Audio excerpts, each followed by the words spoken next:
வணக்கம். நாம கஷ்டப்பட்டு உழைச்சு சம்பாதிக்கிற ஒவ்வொரு பொருளுக்கும் ஒரு பாதுகாப்பு வேணும் இல்லையா?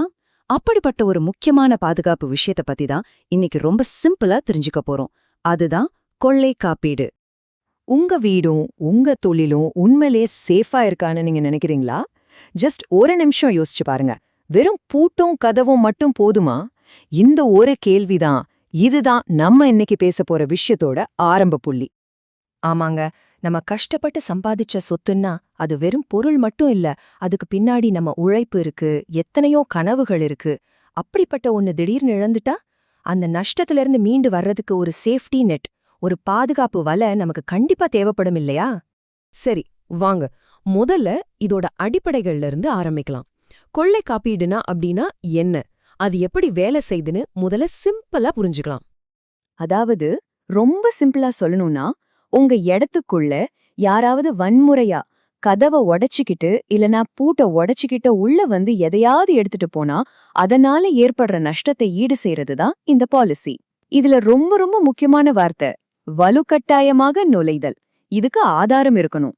இதுதான் இந்த இன்சூரன்ஸோட ஆணி வேறு. இப்போ உங்களுக்கு ஒரு கேள்வி வரலாம். ஒரு நிமிஷம், எல்லா திருட்டும் கொள்ளை தானே, ரெண்டுக்கும் என்ன வித்தியாசம்? ஆனா இன்சூரன்ஸ் பார்வையில ரெண்டும் ஒண்ணு கிடையாது. அங்குதான் ஒரு பெரிய ட்விஸ்டே இருக்கு. அது என்னன்னு அடுத்த ஸ்லைட்ல பார்க்கலாம் வாங்க. இங்க பாருங்க, இந்த வித்தியாசம் ரொம்ப முக்கியம். கொள்ளை, அதாவது பர்க்லரினா ஒருத்தர் உங்க இடத்த உடைச்சுக்கிட்டு உள்ள வர்றது, அதுக்கு ஒரு ஆதாரம் இருக்கும். ஆனா திருட்டு, அதாவது தெஃப்ட்ங்கிறது உங்களுக்கே தெரியாம நீங்க கவனிக்காதப்போ நடக்கிறது. நீங்க கிளைம் பண்ணும்போது இன்சூரன்ஸ் கம்பெனி முதல்ல பாக்குறதே இந்த வித்தியாசத்தை தான். இது ரொம்ப ரொம்ப முக்கியம். ஓகே, இப்போ அடுத்த கட்டத்துக்கு போலாம். இந்த காப்பீட்டோட வரம்பு என்ன? அதாவது உங்க பாலிசில எதுக்கெல்லாம் கவர் ஆகும், எதுக்கெல்லாம் கவர் ஆகாதுங்கிறத ரொம்ப தெளிவா தெரிஞ்சுக்கலாம் வாங்க. பொதுவா பாத்தீங்கன்னா, உங்க கடையில இருக்கிற ஸ்டாக், வீட்ல இருக்கிற ஃபர்னிச்சர், மத்த பொருட்கள் இதெல்லாம் கவர் ஆகும். அது மட்டுமல்ல, கொள்ளையர்கள் உள்ள வர்றப்போ உங்க வீட்டுக்கோ கடைக்கோ ஏதாவது சேதம் ஏற்படுத்தினா அதுக்கும் கிளைம் வாங்கலாம். ஆனா ஒரு முக்கியமான விஷயம், பணம் தொலைஞ்சு போனா அது ஒரு பூட்டப்பட்ட சேஃப்ல இருந்து திருடு போயிருந்தா மட்டும்தான் கிளைம் கிடைக்கும். இப்போ எதுக்கெல்லாம் கிளைம் கிடைக்காதுன்னு பார்க்கலாம். இது ரொம்பவே முக்கியமான ஒரு லிஸ்ட். உங்ககிட்ட வேலை பார்க்கறவங்களே திருடிட்டா கிளைம் கிடைக்காது. அதே மாதிரி நீங்க ஒரு வாரத்துக்கு மேல ஊருக்கு போறீங்கன்னு இன்சூரன்ஸ் கம்பெனிக்கு சொல்லாம விட்டு அந்த நேரத்துல ஏதாவது நடந்தாலும் கிளைம் கிடைக்காது. அதனால பாலிசி டாக்குமெண்ட்டை ஒரு தடவைக்கு 2 தடவை நல்லா படிச்சு பார்க்கறது ரொம்ப ரொம்ப அவசியம். உண்மையிலேயே ஒரு பாலிசில எது கிடைக்கும்னு தெரிஞ்சுக்கிறத விட எது கிடைக்காதுன்னு புரிஞ்சுக்கிறதா ரொம்ப புத்திசாலித்தனம். இதுதான் உங்களை எதிர்காலத்துல வரக்கூடிய பல சிக்கல்கள்ல இருந்து காப்பாத்தும். சரி, அடுத்தது என்ன? பிரீமியம் கட்டுறதுல இருந்து ஒருவேளை ஒரு அசம்பாவிதம் நடந்தா எப்படி கிளைம் பண்றது வரைக்கும் இந்த முழு செயல்முறையும் இப்போ ஸ்டெப் பை ஸ்டெப்பா பார்க்கலாம். நீங்க கட்ட வேண்டிய பிரீமியம் எப்படி முடிவு செய்யப்படுதுன்னு யோசிக்கிறீங்களா? அது சில விஷயங்களை பொறுத்து இருக்கு.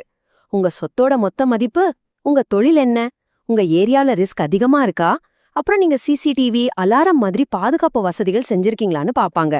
சிம்பிளா சொல்லணும்னா, பாதுகாப்பு எவ்ளோ அதிகமா இருக்கோ பிரீமியம் அவ்ளோ கம்மியா இருக்கும். கடவுள் புண்ணியத்துல அப்படி எதுவும் நடக்கக்கூடாது.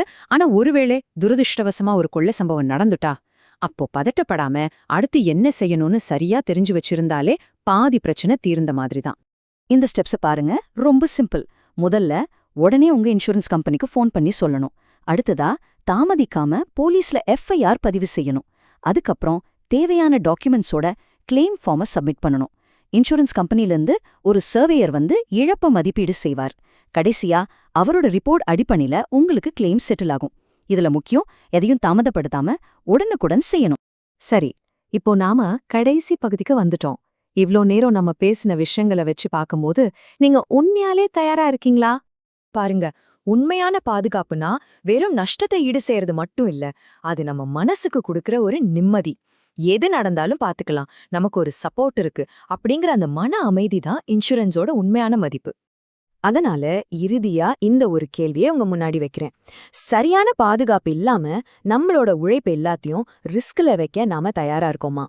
ஒரு நிமிஷம் யோசிச்சு பாருங்க. சரியான பாதுகாப்பு எவ்ளோ அவசியம்னு உங்களுக்கு புரியும்.